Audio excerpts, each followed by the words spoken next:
let the room grow dimmer, as if someone gently lowers a lantern wick. You take a slow breath, and the edges of your day soften. And then, without any fuss, you wake up somewhere else entirely. You find yourself in a rural homestead of Europe, in the year 1325 on a mild summer dawn. There is a good and a not-so-good piece of news.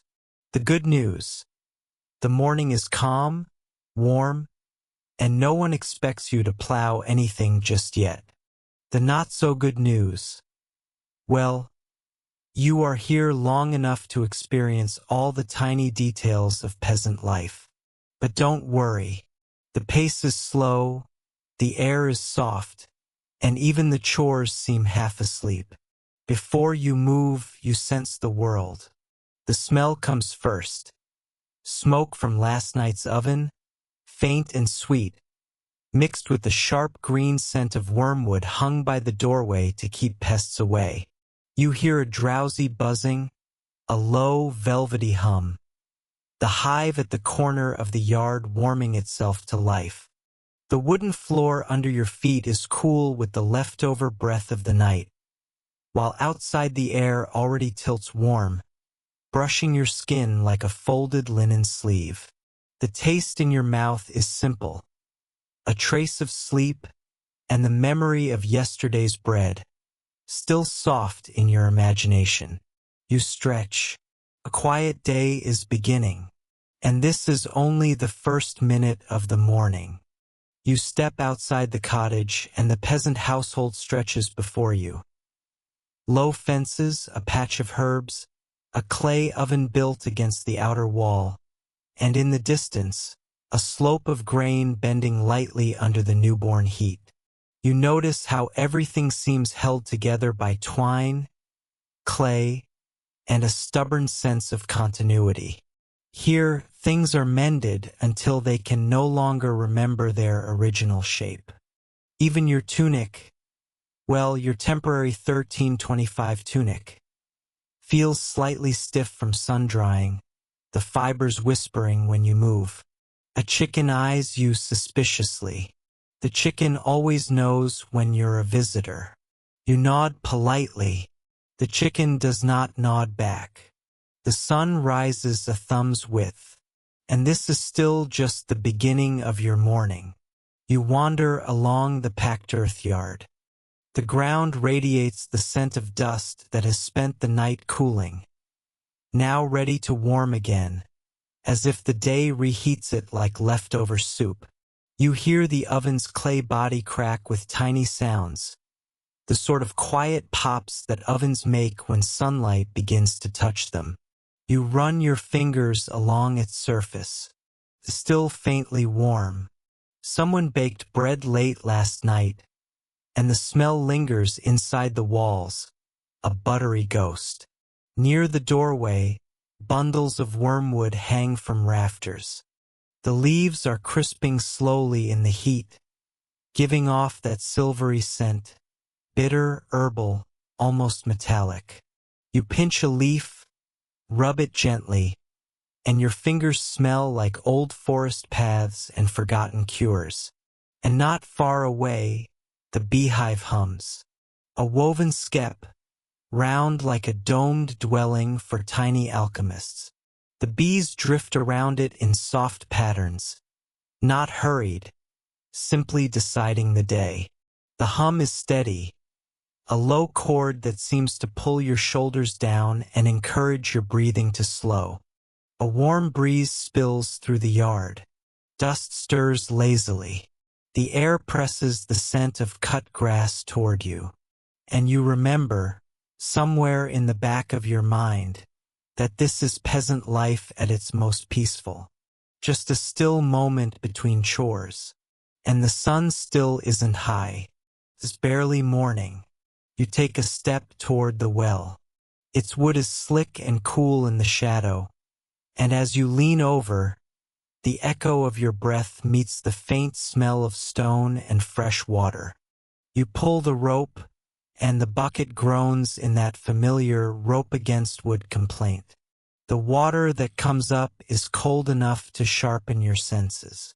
You splash your hands, and the droplets feel like scattered pearls. The cold lingers on your skin long after you lower the bucket back. A swallow swoops past your ear.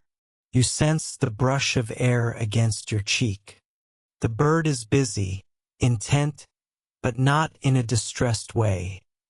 More like a little overseer ensuring the morning proceeds according to plan. You smile. In 1325, there are no clocks to scold you, just birds with personal opinions. You notice how the household begins to stir. Not loudly, just gently. A door murmurs open. A pot scrapes against a table. A cough, the soft clearing of a throat. Someone shifting straw bedding. All the tiny background sounds of a life built from repetition. A cat stretches on the fence top, its back arching like a slow wave. It blinks at you, once, decisively, as if approving your presence here, or at least tolerating it. And again, let me remind you, it is still early, very early. The climate in this summer season is kind to you. Warm days, cool nights, with the faintest scent of distant rain that may or may not arrive. Your skin feels the sun slowly tightening around you, but not enough to press. You can almost taste the humidity lifting, like steam from a loaf pulled from the oven. And yes, the buzzing from the hive continues, patient and persistent. It fills the yard the way soft music might fill a quiet room. You stroll past the herb patch. Wormwood, mint, sage, a lonely leek, something that might be rue. It is hard to be sure. Herbs in 1325 are part food, part medicine, and part superstition. You brush your hand over the tops, and their scents rise in reply, like tiny greetings. The wormwood is the strongest, its bitterness almost sweet when caught from the right angle. You imagine it steeped in warm water, or tucked into bedding to discourage fleas, though you try not to think too much about fleas. This is a sleep story, after all. We'll aim for the romanticized versions of insects whenever possible. And the sun is lifting higher. And yet, it is still not even mid-morning. Inside the house, the first sounds of daily bread preparation begin. A soft thump as dough is folded. Another thump as it is folded again. A rhythm that suggests someone has done this every day of their life. You peek inside. Flour dust dances in beams of light. The smell is mild, warm, and hopeful. You're offered a small taste of yesterday's loaf, cool, a bit dense, but gentle on the tongue. The outer crust flakes softly, and the inside carries the flavor of oven smoke and grain that grew just a few fields away. It is simple but not plain. It's the kind of bread that asks for nothing but quiet. You sit on a low stool near the doorway, half in shadow, half in sunlight. Your fingers trail along the wooden edge of the table. It's smooth where countless elbows have leaned, rough where knives have slipped. The structure of the household reveals itself in textures. The grain of wood, the weave of baskets, the grit of earthen floors.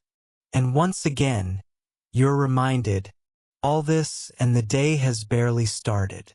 You step back outside. The oven now breathes warmth as the sun hits its side fully. You imagine, in a few hours, new bread will bake inside it, the smell drifting across the whole yard. For now it rests. The hive is waking properly now. More bees, more deliberate movement. You feel a faint vibration in the air when you get close. A soft tremble, like the purr of a very small engine, centuries before engines exist. They do not mind you. You are simply a tall, slow-moving shadow to them. The breeze returns, brushing the long grasses, leaning them like polite greetings. The world here does not rush. Even time seems to yawn first before committing to move forward. And it is still morning. Truly, deeply morning. For the next few minutes, you simply wander. You listen. You breathe. You allow the place to show itself at its own pace. The climate shifts slightly. A warmer push of air, the fragrance of sun-warmed earth, the whisper of distant leaves. Everything around you exists somewhere between waking and dreaming. You pass the small storage hut. The door is ajar, revealing stacked bundles of grain, a few clay pots, and a wooden chest heavy with metal fittings.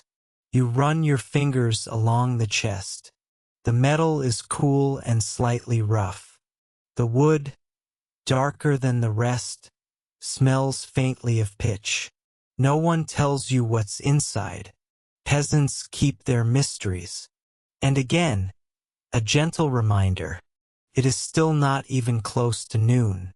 You have only tasted the very first slice of this long, unhurried summer day. You sit by the fence, letting the sunlight warm your knees while the shade cools your shoulders. The contrast feels pleasant, like stepping halfway into a bath, but much less dramatic. The bees hum. The oven crackles faintly. Somewhere in the distance, someone calls a name, and a dog barks in indignant agreement. You smile. Even the simplest sounds have the softness of distant memories. And now the day begins to tip toward its first true brightness. But the hours ahead are long and slow and filled with stories. And this, astonishingly, is still just the morning. You shift your weight on the fence rail, letting the warmth of the rising sun creep slowly across your legs. There's no hurry. The day itself isn't in a rush. In 1325, time behaves like cooling stew, thick, comfortable, unbothered by speed. You glance toward the cottage again. The door is open just a finger width, and from inside comes the soft clink of pottery. Someone is arranging bowls for the first meal, though no one here would call it breakfast. Names for meals shift like weather. Peasants eat when work allows, not when a clock demands. But you, fortunate visitor, get to hover between traditions like mist between trees. A small breeze slips through the yard, lifting a few stray strands of hay. They swirl lazily and fall again. The breeze brings the scent of oven clay warming under sunlight, mixed with the fresh cut of grass just outside the gate. And beneath that, still reliable as a heartbeat, the steady hum of the hive. You take a few unhurried steps toward it. The woven base of the skep is darker where morning dew hasn't evaporated yet. You touch the grass around it. It's cool, damp, and bristly, each blade leaving a faint tickle on your fingertips. A bee drifts near your shoulder, pauses in a hovering inspection, decides you're harmless, and continues its slow spiral upward. You appreciate being deemed not worth stinging. It's a nice little compliment for the early hours. And remember, it is still not yet mid-morning. Time stretches like a sleepy cat. You decide to take a small walk around the periphery of the homestead. The fence is low and crooked, made of branches woven in that charmingly stubborn peasant style. Practical first, pretty by accident. The posts lean a little, like tired sentinels who have been guarding the same vegetables for far too many seasons. Just beyond the fence, you see the herb patch more clearly. Wormwood stands tall and slightly gray-green, its leaves catching the light like brushed metal. Every time the wind stirs, the scent rolls outward in a muted wave, bitter, ancient, a smell that feels older than the village itself. You breathe it in through your nose, slow and deep, letting it settle at the back of your throat. There's something reassuring about it, as if it promises to keep troublesome insects at a polite distance. And perhaps certain troublesome humans too, if they get close enough. You kneel near the mint. Its leaves are brighter, more cheerful, a green that seems to smile. When you rub one gently between your fingers, the cool fragrance bursts upward in tiny sharp notes. Your fingertips tingle pleasantly. You imagine dropping a leaf into a cup of warm water. Simple, fragrant, restorative. But that luxury will come later. Everything here comes later in its own time. And once again, the day, patient and ancient, is barely unfolding. A quiet voice calls from inside the cottage. You step back toward the doorway, letting your eyes adjust to the interior dimness. The single window lets in a slanted bar of gold that lights the room in a way that makes even dust look dignified. On the table, a wooden bowl awaits you, filled with something between a porridge and a mash. Grain softened with water, thickened overnight. It smells earthy, mild, faintly nutty. A drizzle of honey glistens at the top, courtesy of the industrious residents of that humming skep outside. You take a slow taste. It is warm, not hot, just warm enough to feel comforting, like slipping your hands near a hearth without touching it. The honey adds a delicate brightness, not sweetness in the modern sense, but a soft floral echo. Your tongue traces the grainy texture, the occasional cracked seed. Every bite is humble and grounding. Food like this encourages you to breathe deeper, to slow your chewing, to pay attention. You sit on a stool. Its legs creak gently under you, sounding as though they're reminiscing about every person who has ever sat there. A cloth hangs beside the door, drying from last night's wash. It smells faintly of river water and ash soap. Your fingers brush it absently, and it leaves a cool whisper on your skin. Outside, the bees continue their slow orchestra. The hive hum grows stronger as the heat of the morning gathers. You imagine their tiny feet moving over wax cells, their wings vibrating in purposeful choreography. You picture droplets of nectar, pale and sticky, being transformed by patience and instinct. In this household, bees are tiny nobles, respected, spoken of softly, relied upon. Honey is not merely food. It is medicine, comfort, and the sweetest kind of rare. And still, yes, it is only the morning. You hear the sound of water being poured, the splash echoing inside a clay jar. Someone shuffles across the floor, fabric brushing against fabric, the faint squeak of dried leather. You feel yourself sinking into the slow rhythm of daily life here. A routine formed long before your arrival and continuing long after you leave. You are merely a gentle visitor, passing through their time on quiet feet. You step back outside when you finish eating. The sun now sits higher, warm enough to press lightly on your shoulders. The sky has cleared completely, leaving a soft expanse of pale blue. You trace the outline of the hills in the distance. They roll like sleeping animals, smooth and patient. Somewhere to your right, a rooster announces his opinions. A bit late for dawn, but enthusiastic nonetheless. The chores of the household begin to unfold. Not dramatically, just with the soft inevitability of routine. Someone checks the grain stores. Someone scatters feed for the hens, who cluck in their fussy, dramatic manner. A dog lies down near the gate, thumping its tail once to acknowledge your passing before remembering it is supposed to be resting. You walk toward the small shed where tools are kept. The door is partly open, its hinge crying softly in a voice that suggests it would appreciate a small application of oil. Someday, perhaps. Inside, the air is cool and smells faintly of dry straw and iron. You see wooden rakes, a short-handled hoe, bundles of spare twine hanging like subdued decorations.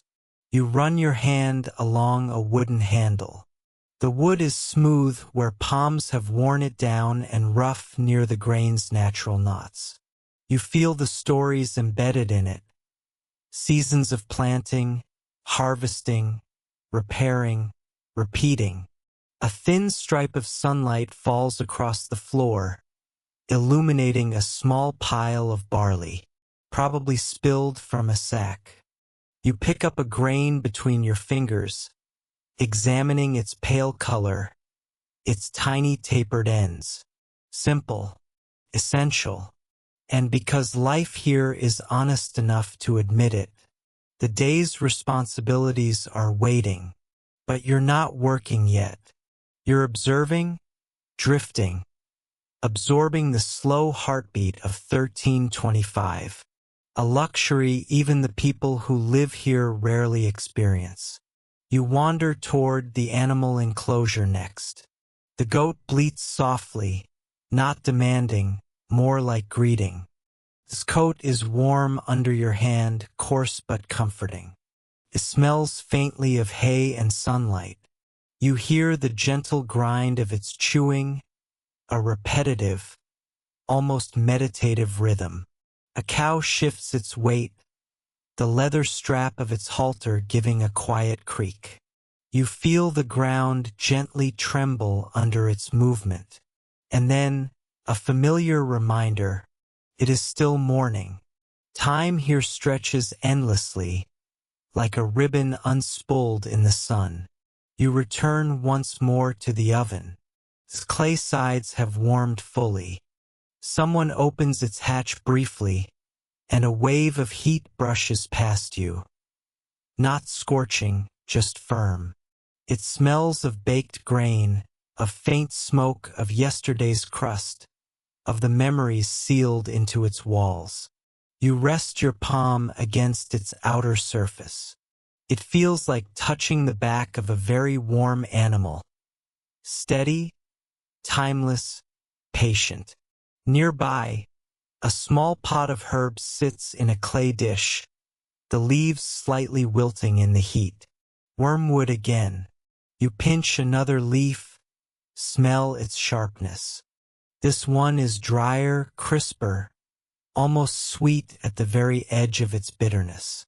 You imagine it later mixed into a washwater, or tucked under bedding to encourage restful sleep. In a world before sprays and solutions, wormwood plays the role of quiet guardian.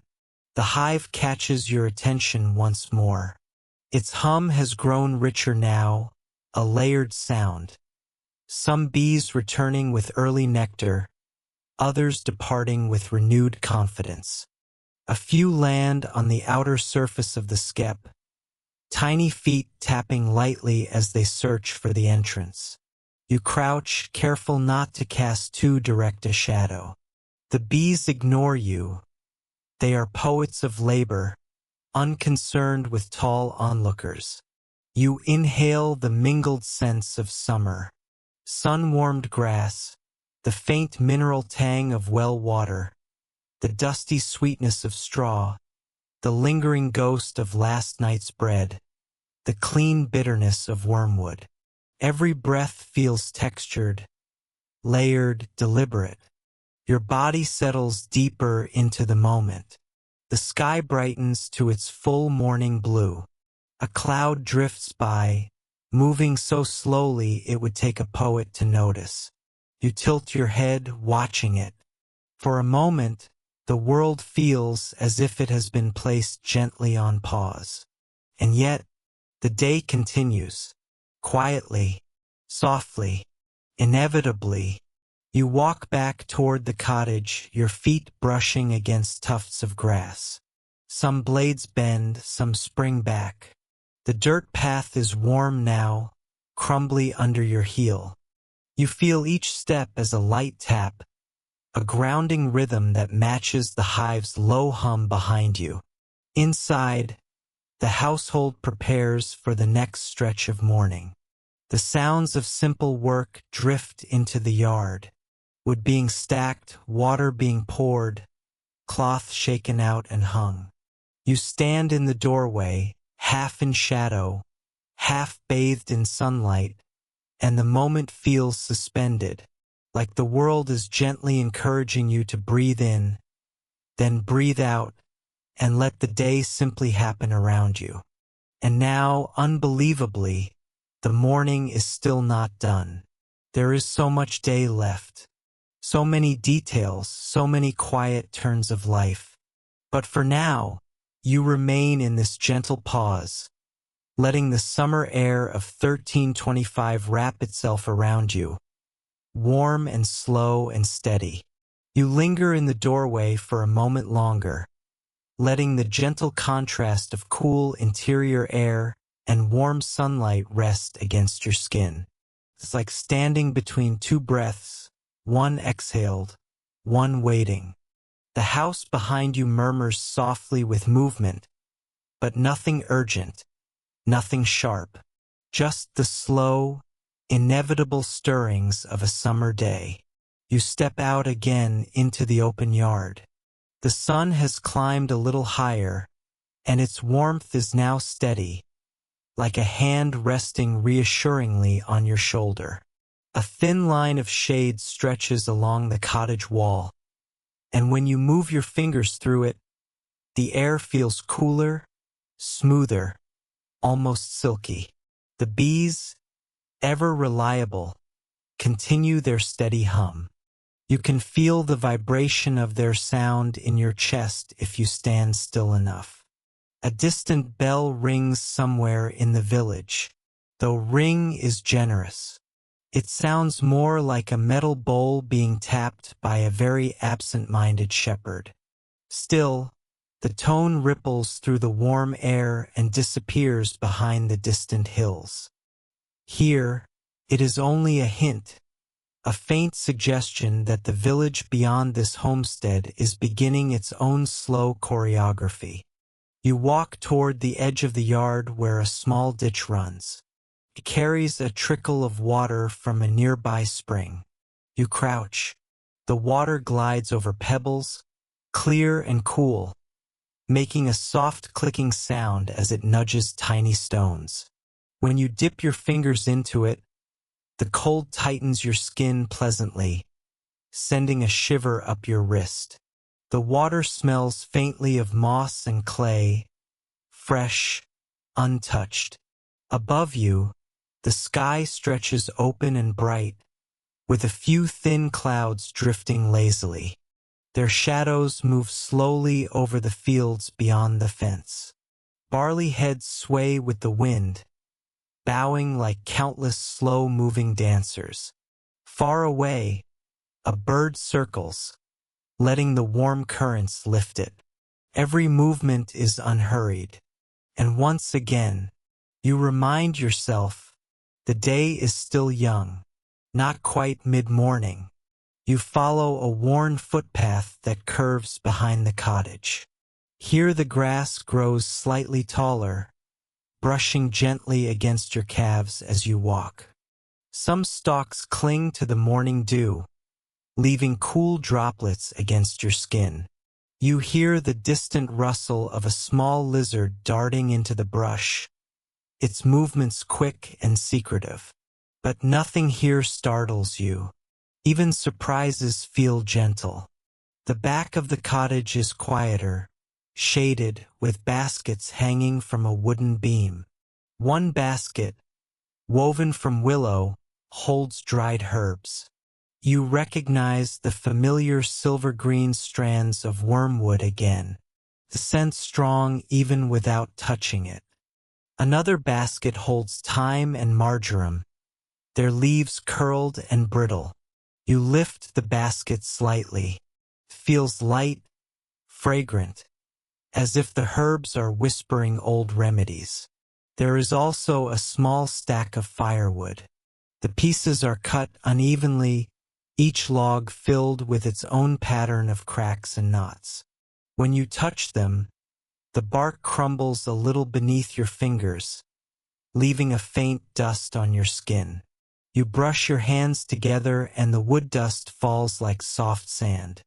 A hen wanders by, pausing every few steps to tilt her head and inspect the ground. She mutters to herself in quiet clucks, as though narrating her own investigation. You give her a respectful nod. She continues her research. You straighten up, feeling the sunlight warm the top of your head. Summer here is not the heavy, drowning kind. It is warm, yes, but with edges softened, like a blanket that has been washed 100 times. The air moves slowly but constantly, brushing your skin with scents of grass, clay, and distant forest. And again, somehow impossibly, it is still morning.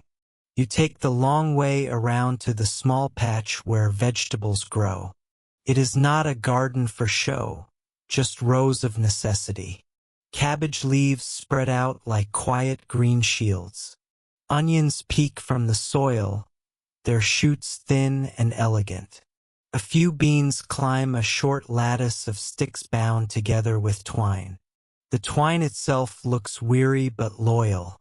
When you kneel to look closer, the earth smells rich, warm, and slightly damp. You dig your fingers into it just a bit. The soil breaks apart easily, leaving a soft imprint on your skin. Somewhere beneath, roots unwind themselves in secret. You hear a faint rustle from the other side of the garden. A young cat appears, tail held upright like a tiny banner. It observes you with polite suspicion. You extend a hand. The cat decides that you are uninteresting in the best possible way and settles near your feet with the solemn air of a tiny guardian. You listen to it breathing, a small, steady puff of air. And again, you feel time moving at half its usual speed. The day stretches long like a road without a hurry. A shadow slides across your hand. You look up. A cloud has drifted in front of the sun, diffusing the light. The temperature cools just a little, like stepping into a soft canopy. The change is subtle, but you feel it along the back of your neck. You walk back toward the cottage. As you pass the hive, you hear its tone shift, a slightly brighter note, as if more bees have joined the morning chorus. One bee circles around you in a loose loop, then returns to its work. The air around the hive feels warm, alive, almost humming beneath the skin of reality. A clay pot sits near the doorway, filled with water left from the night before. You lift it carefully. The clay is cool to the touch. You pour a little water into a wooden cup and take a sip. It tastes faintly of minerals, faintly of the pot itself. Honest, simple, refreshing. The coldness spreads comfortably through your chest. Inside the cottage again, a cloth has been laid across the table. You run your fingers over it. The linen is coarse, its weave uneven, but it has been washed many times, softened by years of hands and river water. It carries a faint scent of herbs, perhaps wormwood, perhaps something milder. You sit down.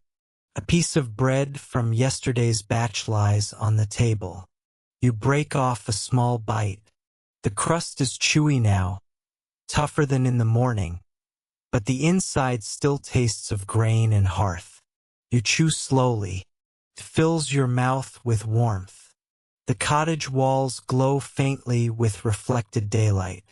Shadows shift gently as someone moves outside, though you cannot see who.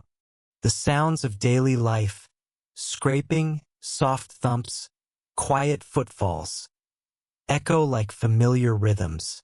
And still, the day waits patiently for noon. It is astonishing how much life fills the hours before the sun even reaches its highest point. You stand again, stretching your arms overhead. Your joints feel warm and loose from the gentle pace.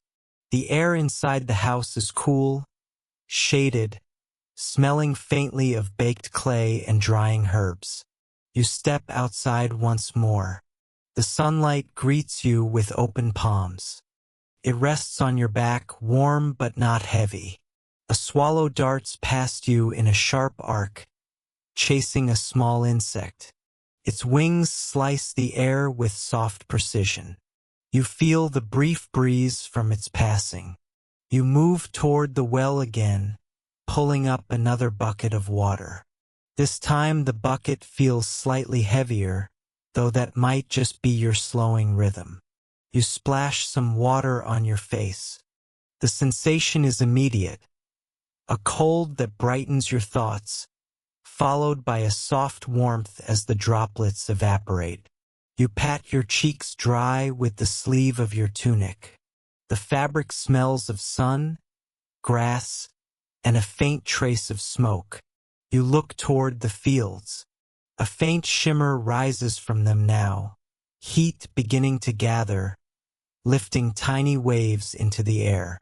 The distant hills flutter slightly in the distortion. Feels like the world is breathing. And you realize again, this is still the gentle rise of the day, not yet the peak. Not yet the heavy warmth of afternoon. This is the last stretch of morning, long and slow, like a story told in a whisper. You turn back toward the homestead, taking one more long breath of summer air. A blend of wormwood and clay, bees and barley, wood dust and river stone. The scent settles deep, familiar now. You know the day will continue with more rhythms, more chores, more small wonders. But for now, you remain in the soft cradle of late morning, a place where time drifts slowly, like pollen in sunlight. You step back into the yard just as the morning begins to lean toward its brightest hour. The sunlight now spills across the ground in long, warm strokes, softening every shape it touches. Even the shadows look leisurely, broad, relaxed, stretched like sleepy limbs. The hum of the hive deepens, richer now that the air has fully warmed. If you close your eyes, you can almost feel the sound moving through you. It vibrates faintly against your ribs, like a distant lullaby made not for sleeping but for existing peacefully. A few bees drift past your ear, their wings stirring the air with tiny, whisper-like movements. You wander toward the side of the cottage where tools and clay pots rest in a tidy sort of disorder. The pots catch the light on their curved surfaces, each one shining with a warm, earthy glow. A cracked jug leans on its side, its rim chipped in a familiar way that suggests many years of loyal service. In 1325, most things are allowed to age without embarrassment. Cracks simply become stories. You wipe a small bit of dust from one pot with your thumb. The clay feels cool and grainy beneath your skin. You trace the uneven surface, noticing tiny fingerprints left from a long ago shaping.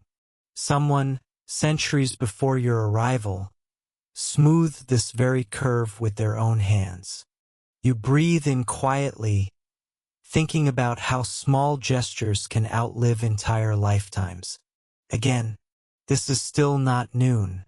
The day stretches ahead, long and patient. You walk around the hut toward the back corner of the yard. Here, a pile of firewood is stacked more neatly than you expected. Split logs arranged in alternating rows, ends facing out like short, thick books on a rustic shelf. The scent of the wood greets you before you touch it. Slightly resinous, warm, with a hint of sap still clinging to the fibers. When you place your hand on the topmost log, it feels dry, warm, and reassuringly solid. A few small splinters catch the sunlight like tiny sparks. A soft clatter sounds behind you. You turn to see a child, barefoot, hair tousled by wind, setting down a wooden pail near the door. They glance at you with mild curiosity, then continue with their task inside, leaving behind a faint echo of hurried footsteps. You hear the pail settling with a familiar hollow thump. You follow the sound to the doorway. Inside the cottage, the air is cooler, shaded. A small pot hangs over the hearth, not boiling, just warming. A gentle steam drifts upward, carrying the scent of herbs and grain. You step closer, feeling the heat of the hearth brush your shins.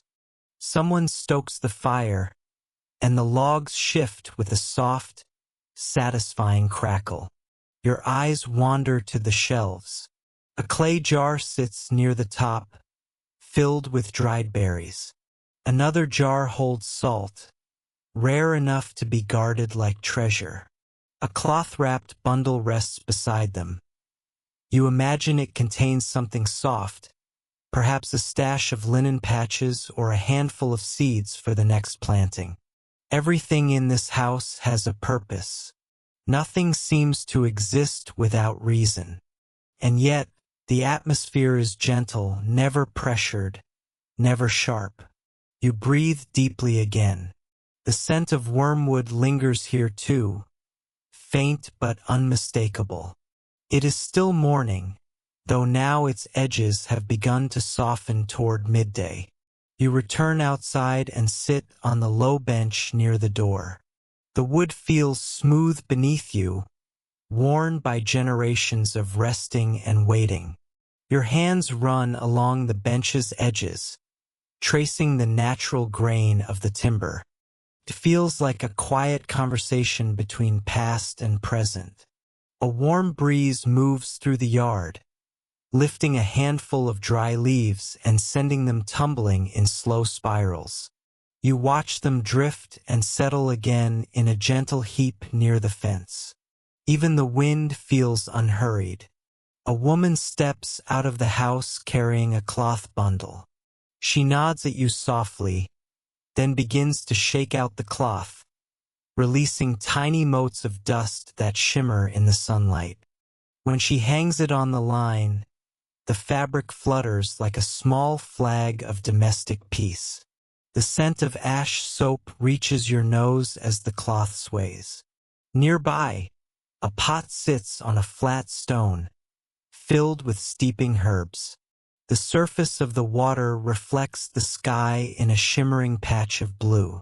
Wormwood leaves float among sprigs of mint and marjoram. The smell is a curious mix, bitter and bright, sharp and calming all at once. When you lean close, the steam brushes your face in a warm sigh. The bees, still faithful in their hum, move in widening loops now, venturing further from the hive. One lands on your sleeve, exploring the linen with delicate feet. For a moment, the bee rests, tiny, golden-striped, quietly determined. Then it takes flight again in a lazy arc. And once more you note to yourself with quiet amusement, still morning.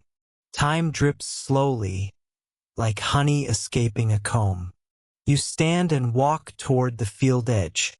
A low stone wall borders the barley field, its rocks irregular but carefully balanced. Moss grows between the stones in soft tufts, cool to the touch.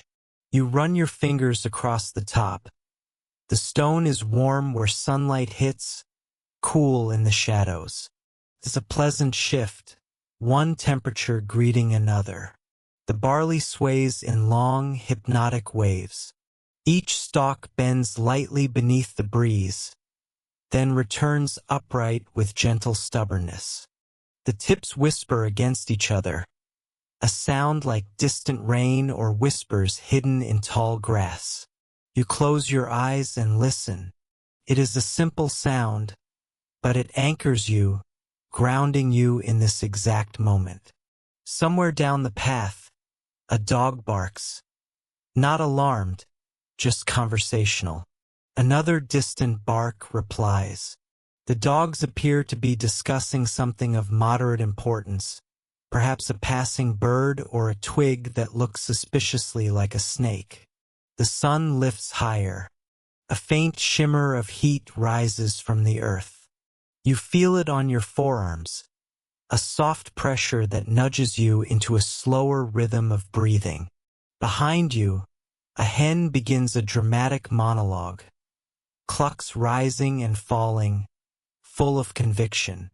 You turn just in time to see her settle into a patch of dust with complete satisfaction. She flutters her wings, sending a small cloud into the air. You can't help but smile. Even the animals embrace the slow ease of the day. You take another long breath. The scent of summer deepens. Sun on grass, beeswax drifting faintly from the hive, warm stones, and the bittersweet perfume of wormwood hanging near the doorway. The village bell sounds again, faint but clear.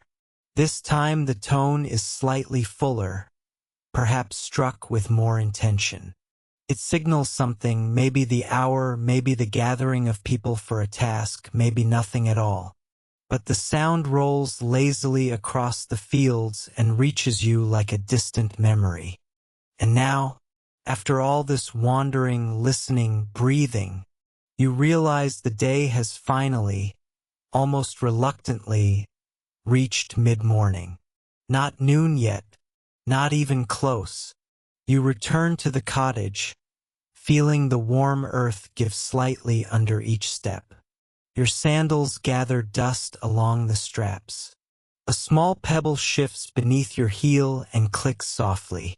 Inside, the air remains cool. The hearth breathes a soft glow. A bowl sits on the table, perhaps waiting for dough to rise or for herbs to be sorted. You place your hand on the rim. The clay is cool, almost silky. Someone enters with a basket of herbs freshly cut. The scents bloom upward. Thyme, sage, wormwood, mint. The air thickens with fragrance. A few leaves fall from the basket, landing near your feet. You stoop to pick one up. Its edges crumble slightly between your fingers. Time moves gently here. You are not expected to hurry. You are simply invited to witness, to breathe, to exist in this ribbon of 1325. You step outside again and find the hive glowing in the sunlight. Bees circle, land, lift off, an endless dance of tiny wings. Their hum vibrates deeper now, richer, layered with the fullness of late morning. You rest your hand on the warm stones of the cottage wall. The heat sinks into your skin. The wall feels steady, old, certain. It holds the memory of countless summers. Another breeze sweeps across the yard, carrying the scent of distant water. Perhaps a river, perhaps a hidden spring. The air cools just slightly, brushing your cheek like a gentle cloth. And here you stand, balanced between warmth and shade, sound and silence, work and stillness. In a world where time unfolds like cloth drying in the sun, the day stretches before you, long and unhurried. The afternoon is waiting patiently just around the corner, but not yet stepping forward. For now, you remain in the glow of a medieval summer morning, calm, slow, steady, a visitor wrapped in the hum of bees and the scent of wormwood. You let your hand rest on the warm stones of the cottage a moment longer, feeling the texture, rough in some places, smoothed in others, like an old palm that has known many summers. The hum of the hive blends with the soft rustling of barley in the distance, creating a kind of natural duet. It's soothing, hypnotic, the sort of sound that convinces your muscles they can unclench just a little more. The sun is higher now, though still far from its stern afternoon glare. This is the gentle part of the day, when the warmth feels like a friendly invitation rather than a demand. You turn your head slowly, letting the light brush your cheeks. Your vision fills with soft gold, the color of ripening grain and long, slow mornings.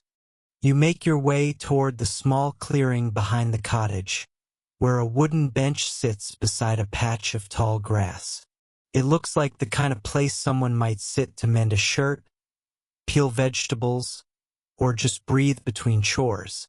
You lower yourself onto the bench. The wood creaks under your weight, a familiar, domestic sound.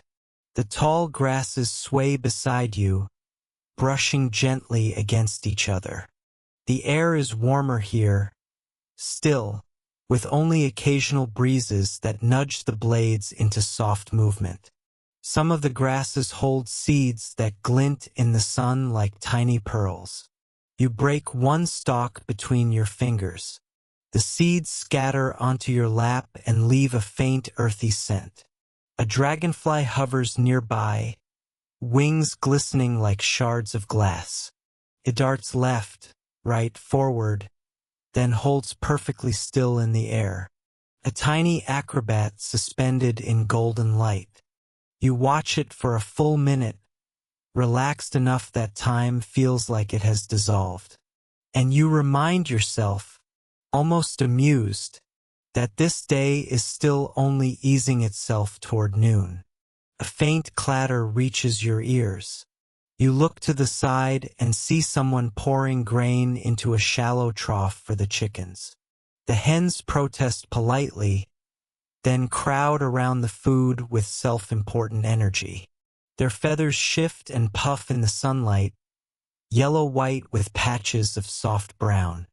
Their scratching sends up tiny puffs of dust that drift lazily before settling back to earth. You rise from the bench and walk toward the chickens at a slow, easy pace. One of them regards you with a beady stare, then fluffs her feathers as if straightening her dress for company. Another offers a dignified cluck, which you interpret as a greeting. You bow your head slightly. The chicken seems satisfied. Your steps carry you past the small chicken run and toward the grain shed.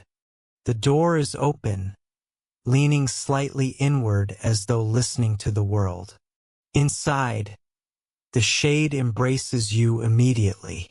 The air smells of straw, dry, sweet, dusty, and something like old burlap. You run your fingers through a small pile of grain spilled on the floor. The kernels slip between your fingers like tiny beads, leaving a faint rustle behind. In the corner stands a wooden chest. Its lid is slightly ajar, revealing bundles of cloth, neatly folded. One bundle has a faint greenish tint, perhaps dyed with nettles. Another is pale as unbleached flax. You lift the edge of one cloth. It feels sturdy, slightly coarse, woven with careful hands. You imagine the hours it took to spin and weave it, enough hours to fill whole seasons. You let the cloth fall back into place and step outside again. The sun greets you warmly. The bees maintain their steady hum, now louder, swarming a little further from the hive as they pursue patches of clover in the yard. The smell of honeyed air lingers faintly, sweet without being sugary, soft and floral. And still, astonishingly, the day has not yet reached noon. You walk along the path that leads to the animal shed. The ground beneath you shifts from packed dirt to softer patches where occasional puddles once settled. Your feet brush against tufts of clover, releasing a faint green scent with each step. Inside the shed, the air grows cooler and dim. A cow shifts its weight, hooves scraping gently on the ground. Its deep, slow breath fills the space with a warm, living sound. You run your palm across its flank. Its hide is warm, smooth in some places, coarse in others, carrying the scent of hay and early summer heat. The cow turns its head slightly, as if acknowledging your presence. You whisper a quiet greeting. The cow blinks, accepting. A goat nibbles at a bucket's edge, testing it for possible edibility. It's not edible, but the goat's optimism is admirable. You scratch between its horns. The goat leans into your hand with a small, pleased grunt. You linger there for a few breaths, savoring the calm, animal warmth of the shed. Then you return to the yard. The sunlight seems fuller now, almost buttery. Shadows sharpen slightly. The hive hum thickens further, as if the bees are gathering momentum for a busy stretch ahead.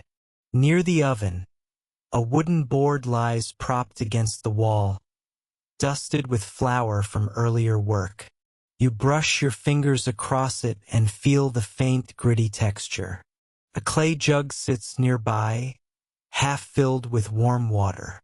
You lift it, feeling its pleasing weight. Inside the cottage again, the air shifts gently as someone opens the window. A thin curtain of linen flutters, letting sunlight spill across the table in a soft, rippling pattern. The room glows. You hear a quiet stirring, perhaps dough being shaped, perhaps herbs being sorted. The ordinary rhythms of life here have a strange way of feeling profound. You sit on a stool near the hearth. The fire is low, but enough embers remain to warm the air around your feet. You extend your hands toward the glow. A soft breath of heat rises, comforting in the shaded interior. The scent of herbs fills the space again. Wormwood from the hanging bundles, thyme from the table, marjoram from the pot by the window. Every scent here seems to intertwine, forming a kind of domestic perfume, earthy, green, ancient. You stand again and step back outside. The sunlight greets you with gentle insistence. A long breath fills your lungs, warm and heavy with summer scents. You walk toward the barley field, taking your time, the earth soft beneath your feet. You run your hand along the stone wall again, feeling its warmth deepen. On top of the wall sits a small clay shard, smooth on one side, rough on the other. Likely a piece of pottery long broken but still lingering. You pick it up, examining the worn edges. It's simple, unremarkable, yet quietly beautiful in its endurance. You place the shard back carefully and rest both hands on the wall, letting the heat seep into your skin. From here, the view opens wide. The fields ripple gently under the sunlight, their golden sheen beginning to deepen. The sky stretches above you in a vast, uninterrupted sweep. Birds dart across it at intervals, their shadows gliding across the ground like fleeting dreams. The breeze arrives again, stronger this time. It brushes your face with warmth and lifts the hair at your temples. It carries the faint scent of something sweet, perhaps clover, perhaps distant blossoms. And still, somehow, impossibly, noon is only beginning to approach. A small rustle catches your ear. You turn to see the cat again, trotting across the yard with casual confidence. It pauses near the bench, stretches luxuriously, and then rolls onto its side in the sun.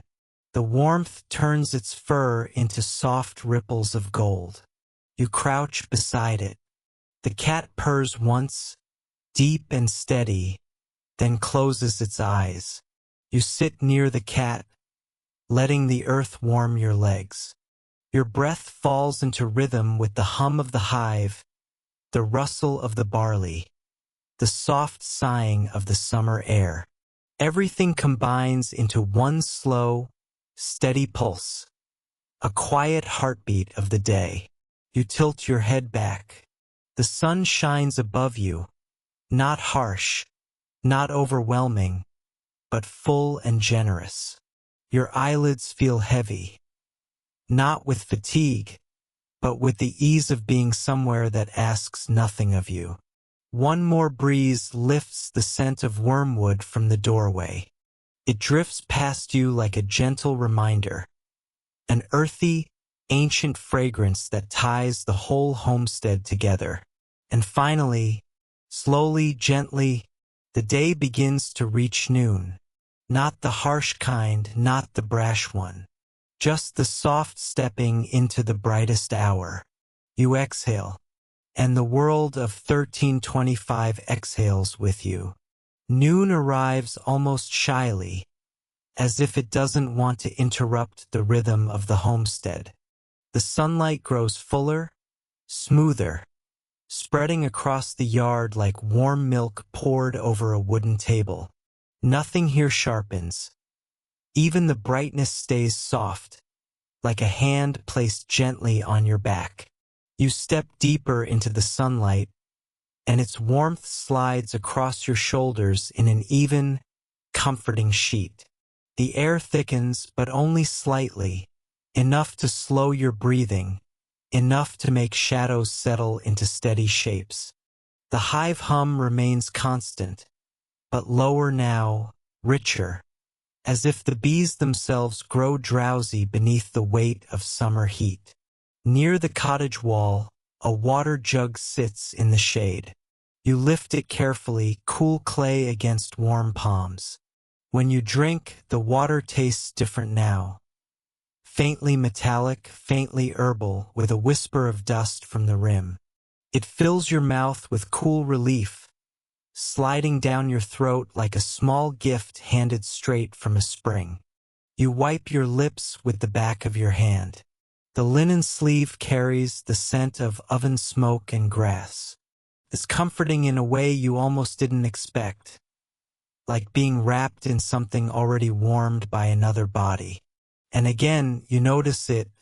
The afternoon hasn't begun its descent yet. Time still rests on the cusp of its brightest moment. A small breeze wanders through the yard. Lazy, curious.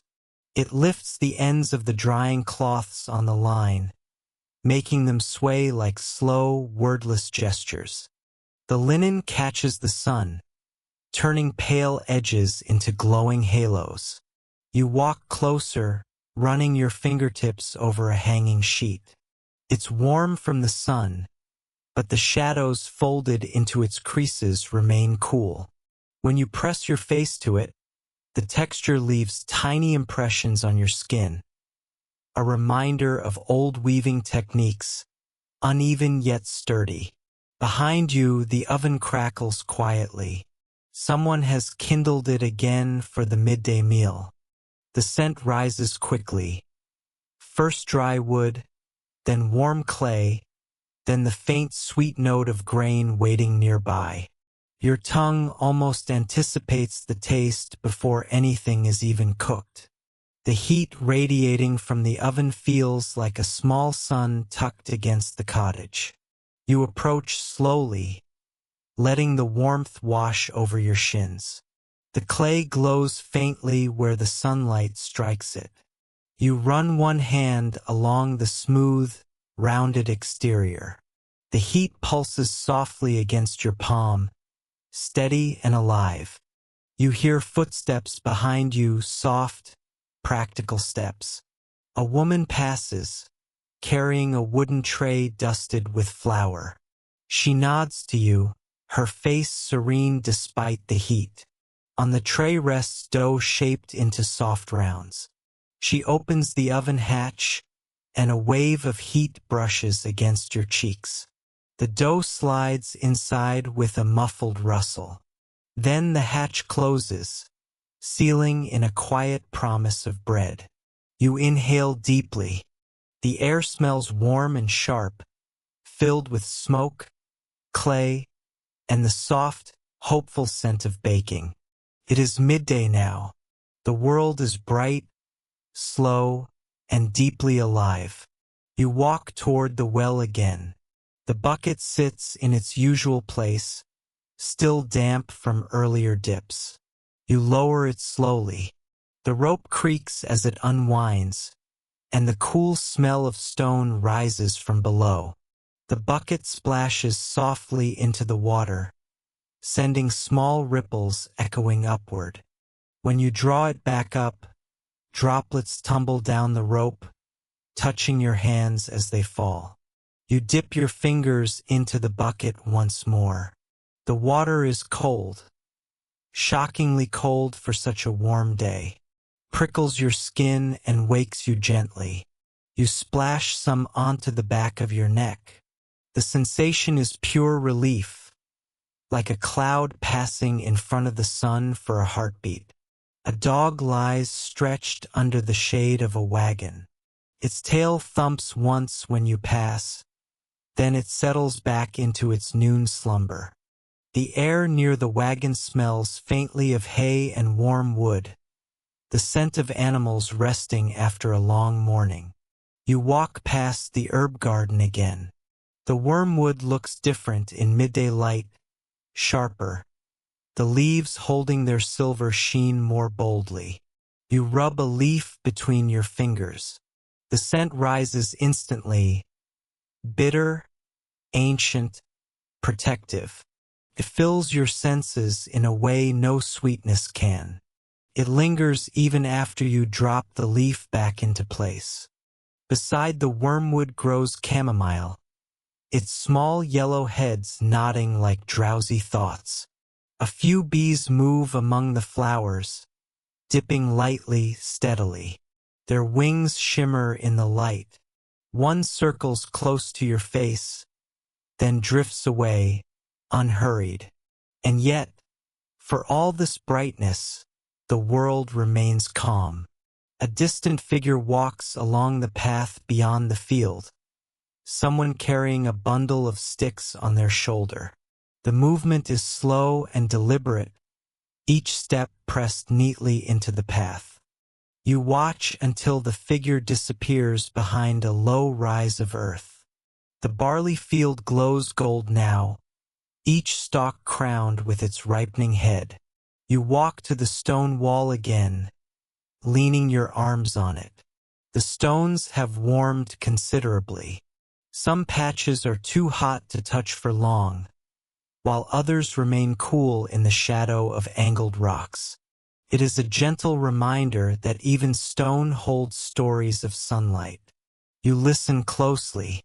At first, the field seems silent. But then you hear it, the faint rasp of barley heads brushing together in the soft breeze. A sound like a distant whisper or a warm sigh of the earth itself. In the yard, someone begins to grind grain with a stone quern. The rhythmic scrape carries through the air, slow, steady, like the heartbeat of the household. You walk closer, watching the circular motion of the upper stone. Grain turns to meal beneath it, a transformation both mundane and miraculous. The dust rises in small clouds, coating the worker's hands. You briefly lift the edge of the quern, feeling its weight. It's heavier than it looks, solid and determined. The smell of baking begins to drift from the oven now. It rolls across the yard in warm waves. Your stomach responds instinctively, a quiet, satisfied hum rising in your chest. You know the bread will taste of heat and grain, of smoke and sunlight, of the very air around you. A cat appears beside your leg once more. It nudges your ankle with its head, leaving a faint trace of warmth and dust. You scratch the top of its head. Its fur is hot from the sun, soft and slightly gritty. The cat purrs, a low, steady vibration that blends seamlessly with the hum of the hive. Noon deepens. The air grows heavier, but not oppressive. Rather, it encourages stillness, as if the whole homestead collectively takes a long exhale. You step into the shade near the cottage, grateful for the slight shift in temperature. The shadow wraps around you like a cool cloth. The smells change here too.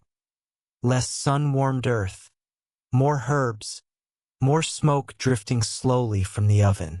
A pot sits near the doorway, filled with steeped herbs and cooling water. You lean close. The scent is soothing mint, chamomile, and a touch of wormwood. You dip your fingers into the mixture.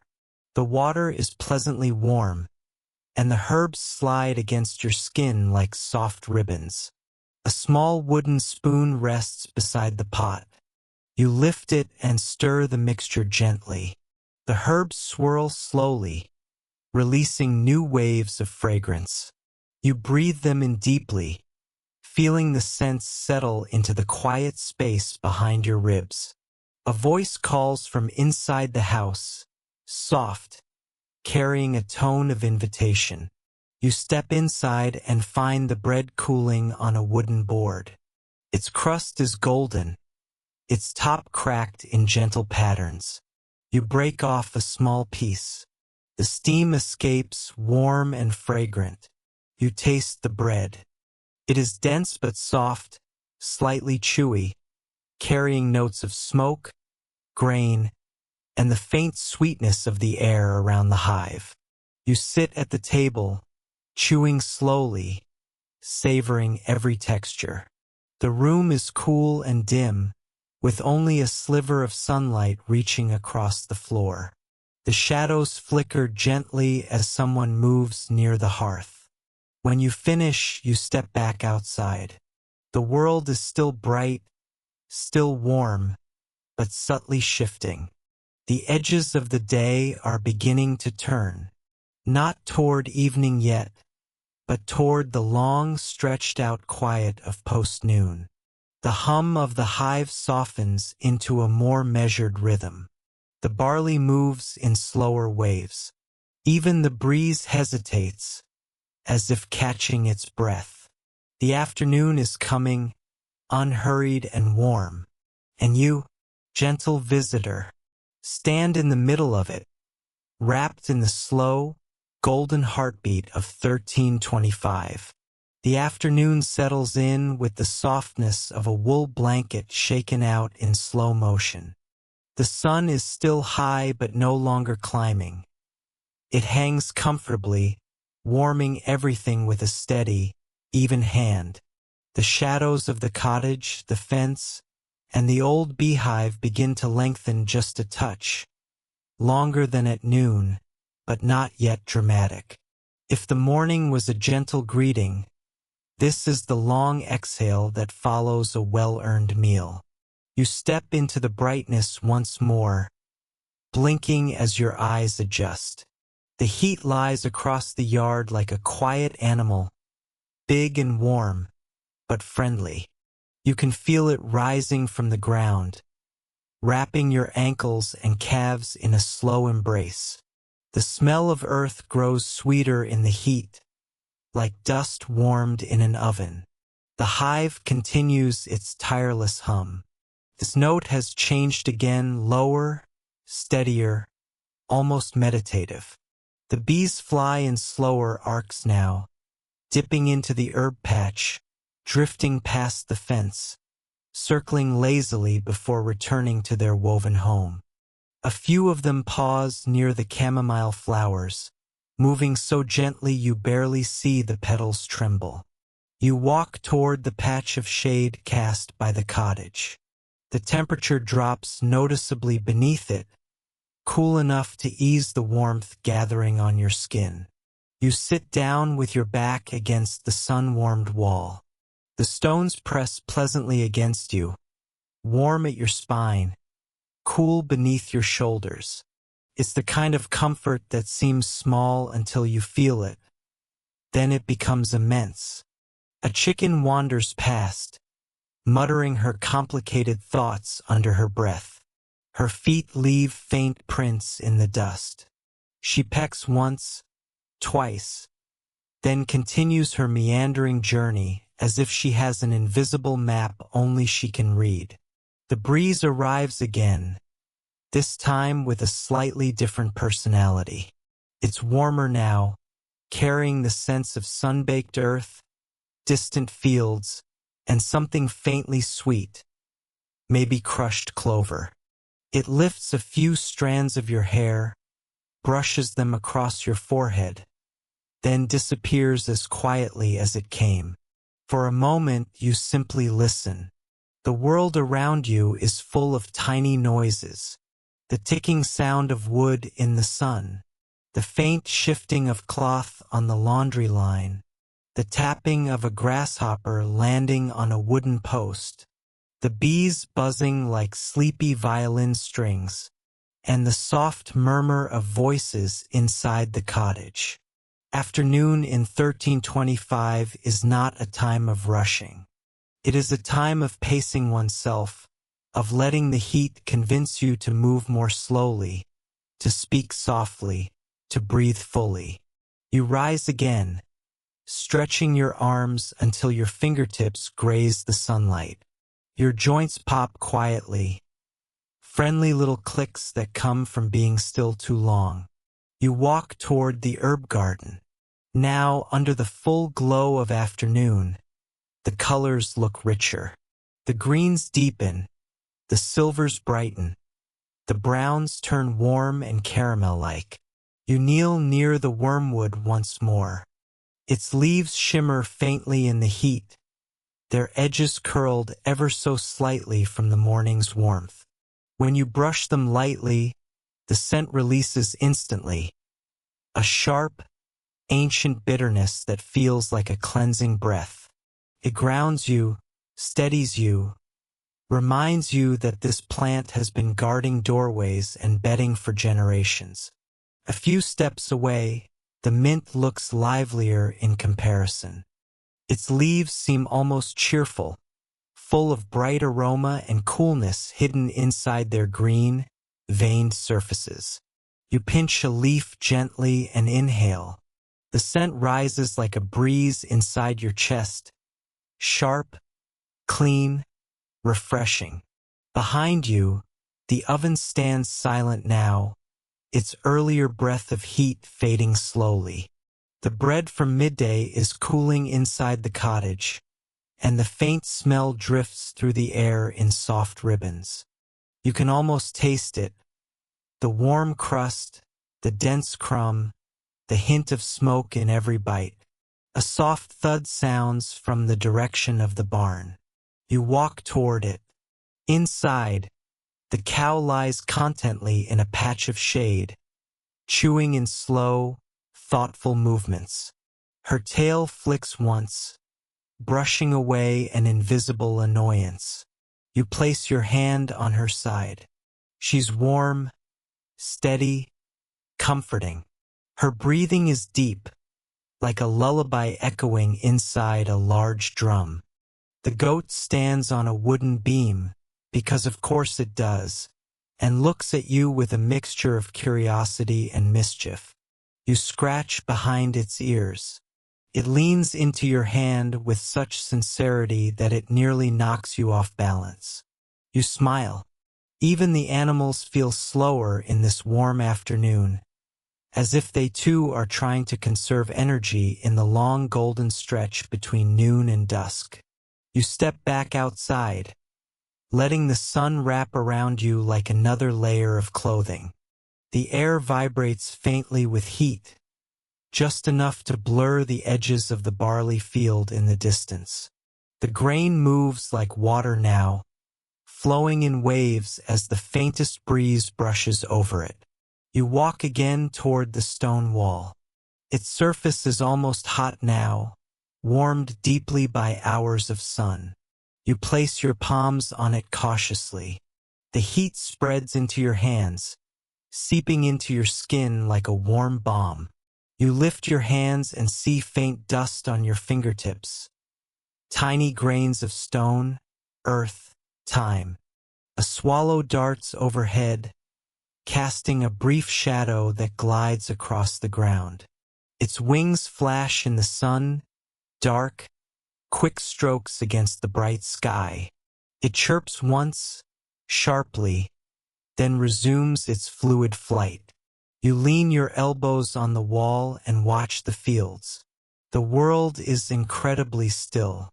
Even the air seems to hold its breath, waiting for something soft and inevitable to happen. Perhaps a sigh from the earth, perhaps just the shifting of shadows as the day advances. Then, from the direction of the cottage, comes a call. Not loud, just enough to catch your attention. You turn and see someone waving you closer. Lunch is over, but a small drink awaits. A lukewarm infusion of herbs picked earlier. You step back into the cottage. Inside, the air remains noticeably cooler. A clay cup sits near the hearth.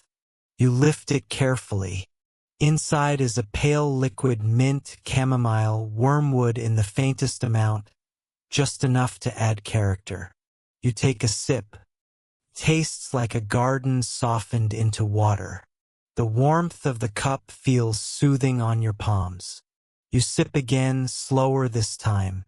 When you finish, you set the cup down and stand in the doorway, letting the sunlight frame your silhouette. Dust motes float lazily through the air, drifting like tiny stars in a private universe. Outside again, you notice the bees returning to the hive with golden bundles of pollen clinging to their legs. They move with purpose but not urgency. Tiny workers who understand that time never truly hurries here. A low hum vibrates through the air, steady, assured, ancient. You sit in the shade again, resting your back against the cottage wall. Your eyes half close. The heat makes your limbs heavy, but comfortably so, as if the day itself is inviting you to drift in and out of thought. A few minutes pass like gentle sighs. The breeze sweeps through once more. Your eyelids grow heavier, your breathing slower, your shoulders loose and warm. The light begins very subtly to change. It tilts ever so slightly, deepening in color, turning more golden than white. And you know what that means. The long, slow afternoon has finally begun to turn. Not toward evening yet. No, that's still far away. But toward that softer part of the day when shadows lengthen, and voices lower, and even the bees sound a touch more thoughtful. You inhale. The scent of wormwood drifts past you once more, weaving itself into the air like a thread. And the day, the warm, full, humming day of 1325, continues its gentle descent. The afternoon stretches onward, not in a straight line but in a soft, drifting curve, the way a lazy river might wander around stones. The sun tilts slightly westward, but it does so with no sense of urgency. Its rays grow warmer, deeper, richer, like honey thickening in a clay jar. Even the shadows seem to sigh as they lengthen, settling into new shapes across the yard. You stand slowly, brushing dust from your hands. The air feels different now, still warm, but with an undertone of coolness moving quietly beneath it. The first whispered hint that evening is somewhere far in the distance, preparing itself. A breeze stirs the tall grasses, sending them into a gentle sway, as though the earth itself is stretching after a long midday rest. The bees continue their steady hum, but the pitch has lowered again. Their flights are more measured now. You watch them drift from flower to flower, their movements neither hurried nor idle, just precise, confident, ancient.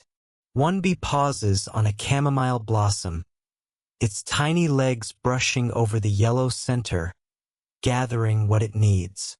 You walk toward the well again, craving that small shock of coolness. The shadows around the well are sharper, and the wooden beam above it seems darker in the lowering light. You pull the bucket up hand over hand. The rope warms your palms with its friction. When the bucket rises into view, droplets fall from its sides, pattering softly onto the ground. You cup your hands and drink. The water is not as cold as before but carries a faint mineral sweetness, refreshing in its own quiet way. A few drops cling to your chin, cooling your skin as they slide down. Behind you, a lazy cluck echoes. You glance back to see the chickens making slow circular paths in the dust. They seem less decisive now, as though even their thoughts have grown warm around the edges. One settles into a soft depression in the earth, fluffing her feathers and giving you a regal look that says, "This is my important afternoon appointment." You nod respectfully. The cottage door creaks open, and someone steps out holding a wooden paddle. You follow them with your eyes as they walk toward the small patch of grain left in the sun to dry. They turn it carefully, spreading it into an even layer. The motion is slow and practiced. The grains shift with a dry whisper, catching the sunlight and glowing like tiny amber beads. A few moments later, a quiet conversation starts inside the cottage. Two voices, low and gentle. The words blend into a soft murmur, more musical than semantic. You hear the scrape of pottery, the shuffle of steps, the occasional sigh of a shifting stool. You walk toward the herb garden once more. The afternoon light changes everything. The greens look darker, the silvers brighter, the browns almost red. You kneel near the sage. Its leaves are soft and thick, almost downy. When you rub them lightly, they release a warm, savory scent, like firewood that has been seasoned in a pantry. The wormwood beside it stands like a quiet sentinel. The leaves' edges catch the sunlight like lines of old silver. Its scent is stronger now, rising in the warm air even without being touched. You inhale deeply. Its bitterness is comforting, honest, grounded, protective. A gentle rustle behind you makes you turn. The cat approaches, tail held high, pacing with the slow confidence of someone who has absolutely no obligations for the rest of the day. It brushes against your leg, leaving a faint trace of warmth and dust. You scratch its chin, and it closes its eyes, leaning into your hand with grateful heaviness.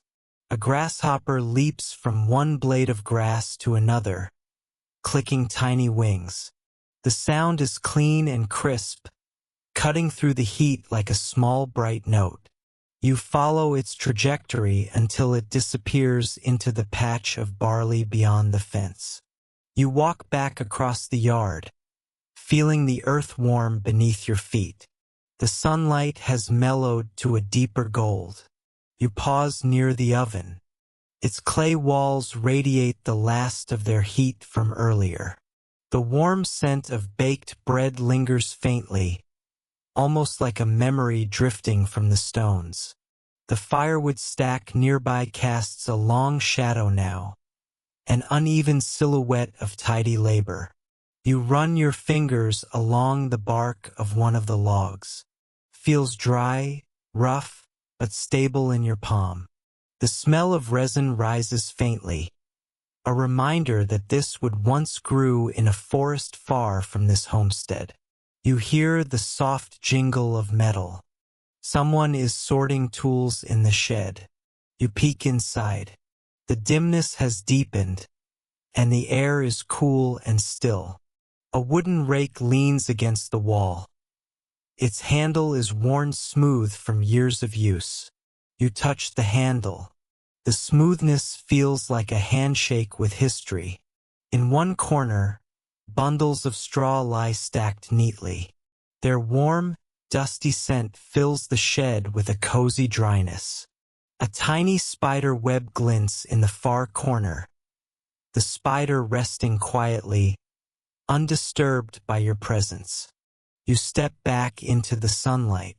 The shift in temperature feels like stepping into warm water.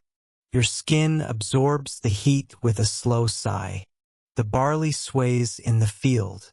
The sound is soft, rhythmic, like someone whispering a long story to no one in particular.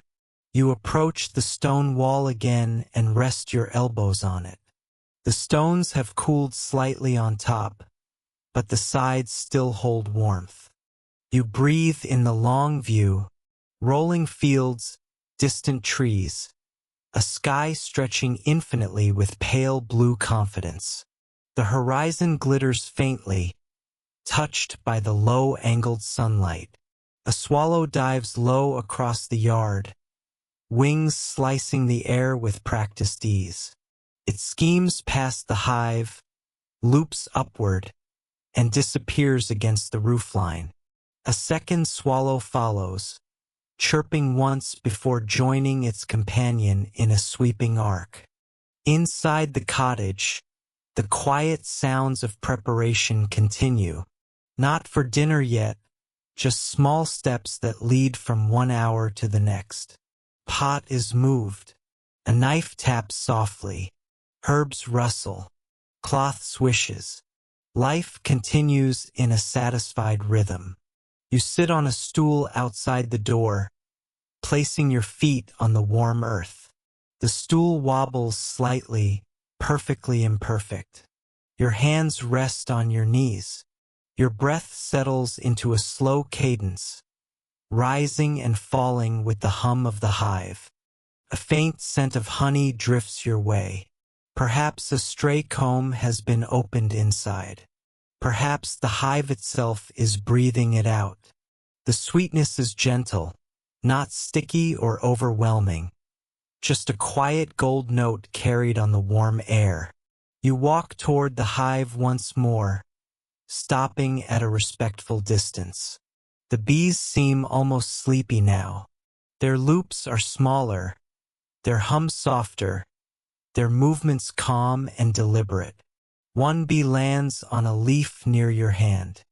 Its wings shimmer in the afternoon light, thin, translucent, impossibly precise.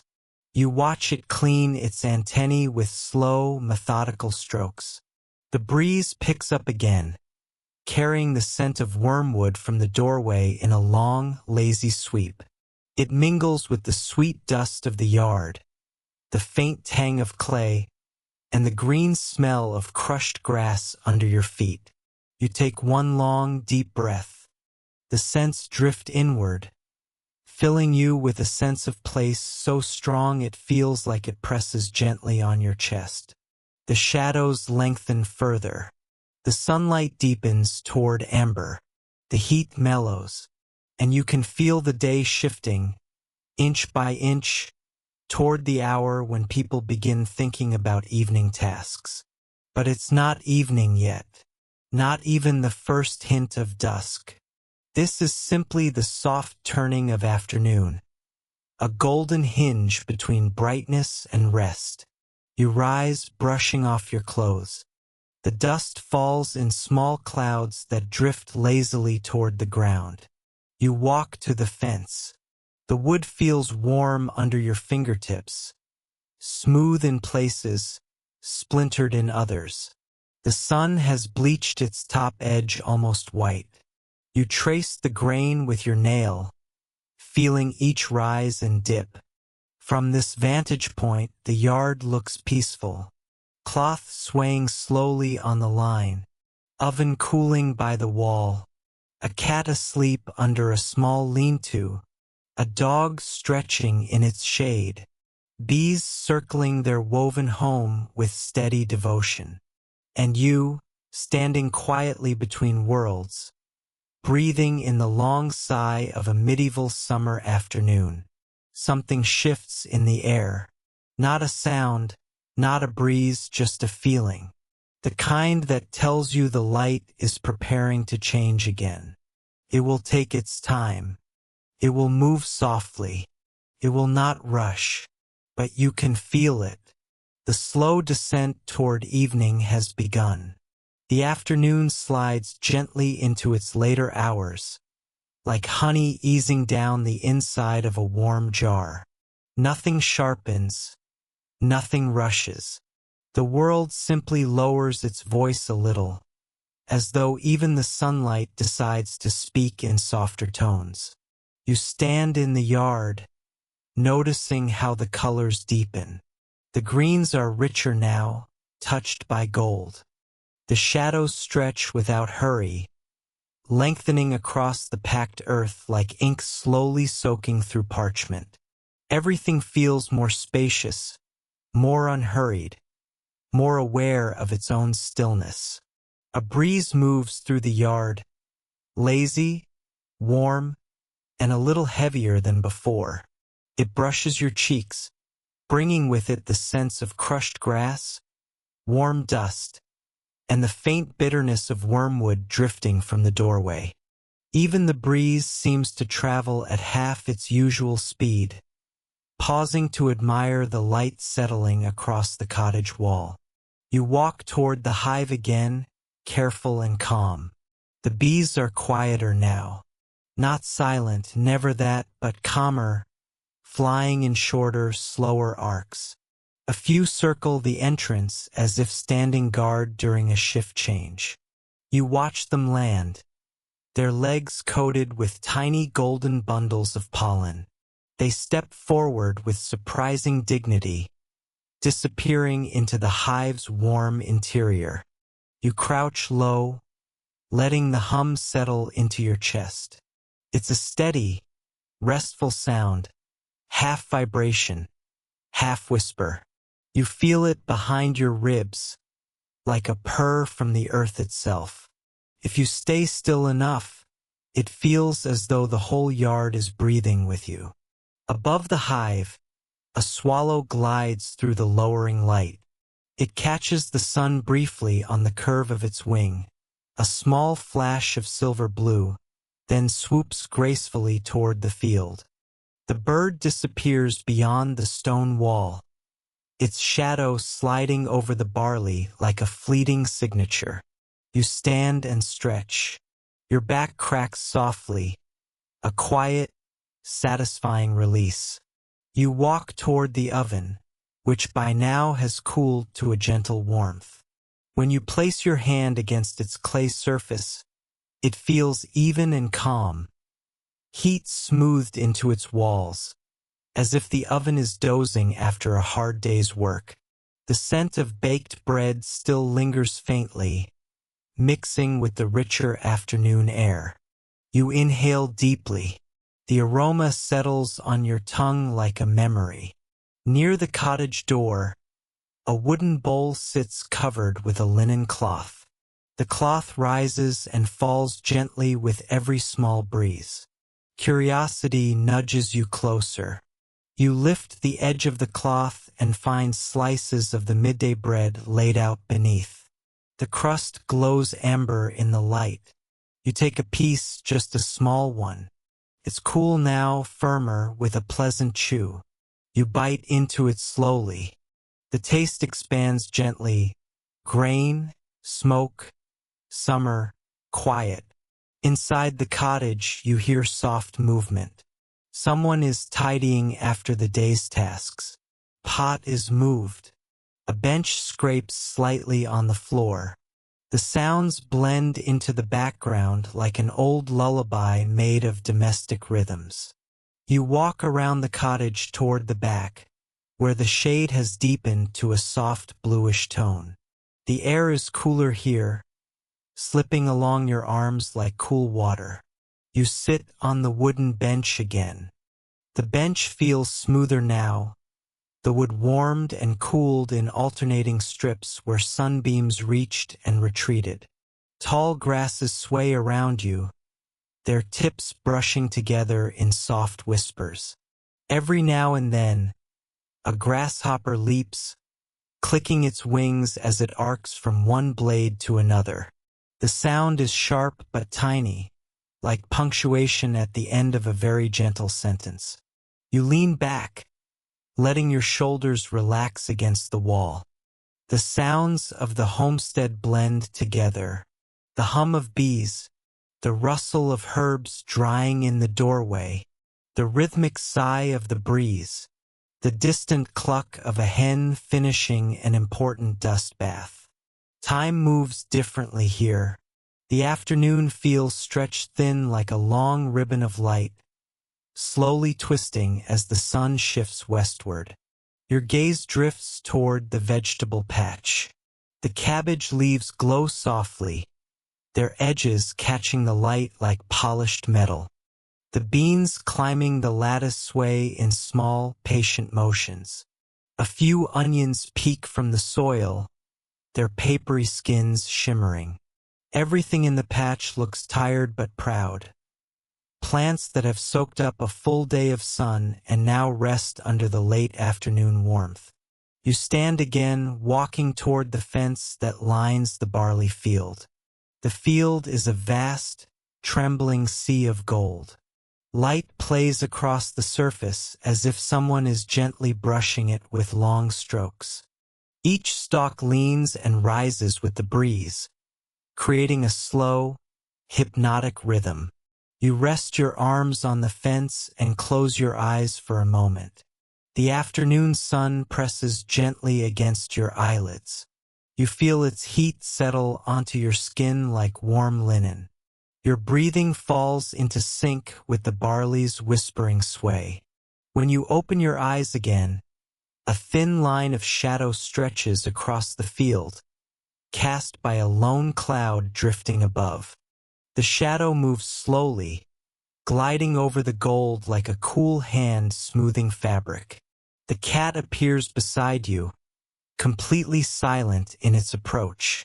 It winds around your legs, its tail brushing softly against your knees. Its fur is warmer than the sunlight, carrying the scent of hay and dusty corners. You crouch down and scratch its back. The cat arches into your hand, then flops onto its side with a sigh, a perfect demonstration of afternoon values. From the path beyond the field, you hear the creak of a wooden wheel. A small cart rolls by, pulled by a donkey who seems in no particular hurry. The driver nods politely as they pass. The cart carries a bundle of wood, perhaps collected from the edge of the forest. The creak fades slowly, swallowed by the afternoon hush. Back in the yard, the laundry moves once more on the line. The linen pieces flutter like gentle flags of quiet domestic peace. You walk closer and touch one of the cloths. It's warm, crispened by the sun, but still soft in the shaded folds. You hold it for a moment, letting the texture press into your palm like faint, ancient writing. The hive hum deepens again, not louder, just fuller, like a chorus gaining depth. You turn toward it, observing how the light catches on the curved surface of the woven skep. Its texture looks almost golden in the late afternoon light. One bee makes a slow, spiraling ascent near your shoulder. You hold still. Its wings catch the light, flickering like glass. Then it drifts away, content with its small investigation. A soft call echoes from the cottage. Someone steps outside with a wooden bowl filled with herbs. They sprinkle the herbs onto a cloth-covered tray to dry in the remaining sunlight. The smell blossoms immediately: sharp sage, rich thyme, the sweet earthiness of marjoram. The scents blend with the warm air, drifting around you in gentle spirals. You help scatter a few herbs with your fingertips, spreading them evenly. They feel light and brittle, like tiny book pages dried in the sun. When you rub one between your fingers, it crumbles into fragrant dust. As the sun lowers further, the yard becomes a place of long, dappled shadows. The dog emerges from its resting spot, stretches, and gives a single soft bark. Less a warning, more a complaint about being awakened by changing light. The dog shakes, sending dust into the air, then trots toward the house with lazy dignity. You walk to the stone wall once more. The stones have cooled significantly now, their earlier heat fading into a gentle warmth. You place both palms on the rough surface. Some stones still hold a tiny echo of the day's warmth, like memories reluctant to fade. The fields beyond the wall glow with the beginning of late afternoon fire. Not bright, not sharp, but a soft, blooming gold that presses gently into the world. Birdsong changes tone. The swallows sound lower now, less frantic. The occasional caw of a distant crow rolls slowly across the field. Inside the cottage, the preparations for the later meal begin. Not hurried, not insistent, simply part of the rhythm. The scent of chopped herbs mingles with the faint earthy smell of root vegetables. A pot is placed near the hearth. You hear a soft clink, the gentle beginning of evening work. You know that the afternoon is beginning to loosen its grip. The light is shifting, turning honey-like, warm, glowing, slow. Soon the first hints of evening will arrive. Not yet, but soon. For now you stand in the doorway, half-shadowed, half-sunlit, feeling the slow breath of the medieval homestead as it moves toward the gentler hours of the day. And the hum of the hive continues, steady, soft, timeless.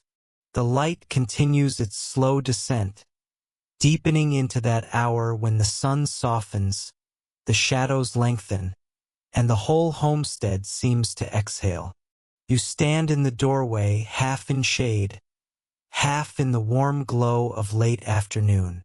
The air has thickened slightly, not heavier, just richer, filled with the scents of herbs, dust, warm stone, and the faint sweetness drifting from the hive. You take a step outside. The ground, warm from the day, cushions your feet with heat that has sunk deep into the earth. Tiny specks of light dance along the dust as the sun slants sideways across the yard. Everything, every tool, every blade of grass, every stone, now has a soft golden edge. The bees are returning more frequently now. Their hum has changed into something slower, more thoughtful. You watch a few land at the hive entrance, climbing inside with gentle determination. The woven skep glows warmly in the angled light, as if holding a fire inside. You approach the hive carefully, not too close, just close enough to feel the faint warmth radiating from the busy life within. A single bee circles near you, but slowly, lazily, a tired scout at the end of a long shift. It hovers, seems to nod, then drifts away toward the herb patch. You follow after it. The herbs look different now, their colors darkened and softened by the late-day glow. The wormwood appears almost silver, its leaves shimmering in the fading sunlight. You brush your fingertips through it, and the familiar, bitter fragrance rises at once. Still sharp, still ancient, still steadying. The mint beside it releases a cool, bright note, like a sudden memory of morning. You inhale deeply, letting the scents braid together. A small rustle behind you draws your attention. The cat has taken up a new position near the herb patch, curling itself into a soft ball.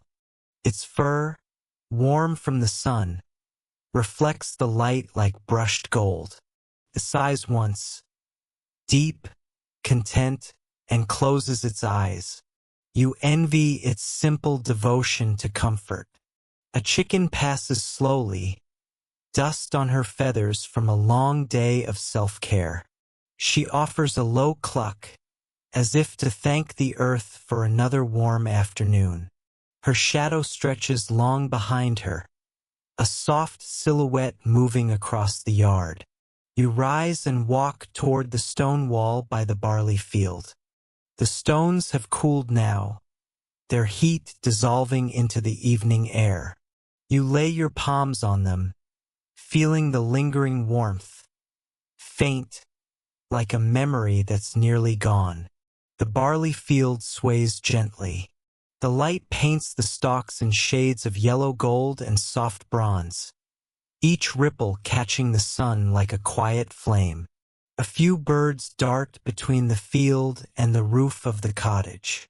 Their movements are slower now, less playful, more purposeful as evening approaches.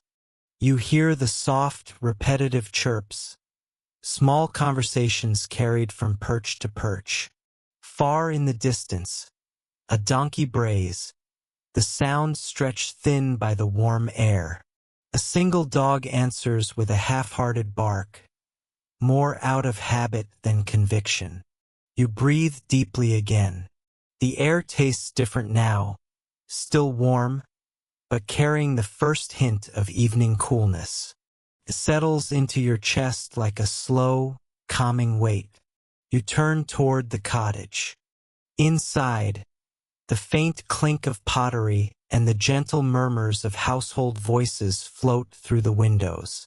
A pot simmers quietly over the hearth. The smell drifting outside is mild and comforting, something like root vegetables mixed with herbs and just a whisper of smoke. Dinner will be simple but satisfying. You step inside. The room is dim compared to the yard, lit by the late sun and the steady glow of the hearth. Shadows dance on the walls, soft and patient. The warmth inside is subtle, layered. Heat from the fire, coolness from the stone floor, and the lingering scent of bread from earlier. On the table rests a wooden board with slices of bread, curl-edged and golden. A small pot of honey sits beside them. You dip a finger into the honey. It clings in a thin thread, warm from the afternoon. You taste it. It is not overly sweet, just enough to hint at flowers and sunlight. A bowl filled with herbs sits next to the bread. Sage, chamomile, thyme, wormwood. Each leaf dries at its own pace, curling inward, releasing scent. The smell is soothing, ancient, earthy. Your eyes drift to the small window. Through it, you see the sky beginning to change. slowly shifting from bright gold to a softer, deeper tone, like warm milk darkening into evening cream. Someone hands you a cup. Warm infusion again. Mint, a little chamomile, and a faint trace of something you can't quite place. You sip. It's earthy and calming, the kind of drink that settles your breath. You carry the cup outside and sit near the door. The bench beneath you is warm from the sun, but cooling gradually. You place your free hand on its surface, feeling the shift in temperature with each passing minute. The hive hums again in your direction, soft, resonant, steady. The bees are returning home one by one, wings drooping slightly, movements slower, tired from a full day. A faint knocking sound comes from the vegetable patch, a rabbit, perhaps, brushing against a wooden post. You smile, though you never catch sight of it. You take another sip from your cup.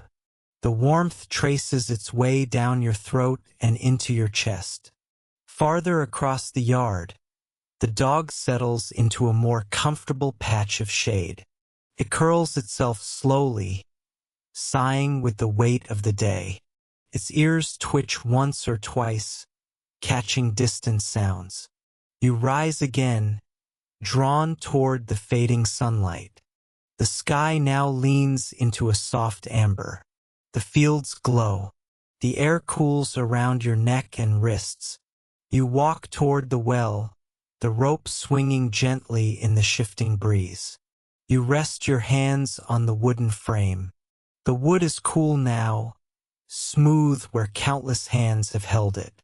You lean forward slightly, listening to the faint echo from below, the quiet, damp resonance of deep stone and cold water. You lift the bucket one last time for the day. The water feels different now, cooler, sweeter, as if preparing to greet the coming evening. You splash your face, letting the droplets cling to your eyelashes. The sensation is clean and grounding. Back in the yard, the laundry flutters softly, the linen catching the golden light in translucent waves. You reach out and touch a hem. It's cool now, no longer warm from the sun. The cloth feels alive in the breeze. The oven sits quiet, its warmth fading into the ground. You run your hand across its curved side. It feels like the back of a resting animal, still giving off heat, but gently, almost sleepily. From inside the cottage, the pot over the hearth begins a slow, contented simmer. You hear the bubbling tiny, soft pops, each one a small domestic comfort. The shadows in the yard grow longer, stretching into shapes that seem to reach toward the horizon. You follow their length with your eyes. They remind you that the day is preparing to close itself slowly, reverently. You walk toward the fence. The wood is cool, the grain more pronounced in the changing light. You rest your arms on it, letting your weight settle. The barley field moves with the evening breeze now, no longer shimmering in heat but trembling softly, like breath. The distant hills shift into a hazier blue. Birds make their final loops before flying toward their roosts. You stand there for several minutes, drinking in the sight. Everything is unhurried. Everything is steady. Everything is ready to let go of the day. The cat appears beside you again, this time stretching luxuriously before curling into a neat circle at your feet. Its purring begins softly, a warm vibration that blends into the bee's fading hum. You crouch down and run your fingers through its fur. It's cool now, touched by evening air. A faint sound echoes from beyond the fields, perhaps someone calling home their animals, perhaps just wind passing through a hollow in the land. The sound lingers, then fades. You take one more long breath. The air fills your lungs with a mix of warm dust, herbs, earth, and the faint sweetness of honey. It settles deep inside you, as though layering itself over the memory of the day. The sun slips lower. The light turns amber, then deeper, then softer still. It is not yet evening, not fully, but the world has begun its quiet descent into rest. You feel it in the grass underfoot, in the hum of the hive slowing, in the coolness brushing your wrists, in the wooden fence beneath your palms, in the long exhale of the homestead. And you remain here, in this soft, glowing hour, in the peaceful hush of the summer of 1325, breathing in the final warmth of the day, before the evening gently folds itself around you.